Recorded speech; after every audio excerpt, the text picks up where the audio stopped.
কদু খা এই একই লেবাস, হাতে পাহা, বগলে ফ্যান, পানির পট, ছাতি, ক্যাপ। এই গরমের ভিতরে এই লেবাস ধরে করে যেতে চাও? হিট কমাচ্ছি। হিট কমাইছেও মানে? এ মাস্টার, তোর মাস্টারের চাকরি দিছে কিনা এটা তো আর বুঝে আসতেছে না। কে তুমি খোঁজ খবর কিছু রাখো না? পেপার, পত্রিকা, টিভি এগুলি তুমি দেখো না? হ্যাঁ, তুমি শোনো নাই আমাদের হিট অফিসার ম্যাডাম কি কইছে?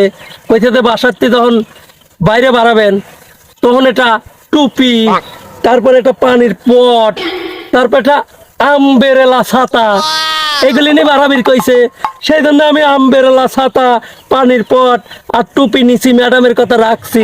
আর যে হিট কমানির জন্য আমি একটু ফ্যানের ব্যবস্থা করছি আর এই পাহাখানের ব্যবস্থা করছি। তুমি তো অন্যায় করছো, তুমি আমারে ম্যাডামের কথা রাখতেছো না, এটা টুপিও নাও নাই, ফ্যান ম্যান কিছু নাও নাই, বাড়ির বাইরে চলে আইছো।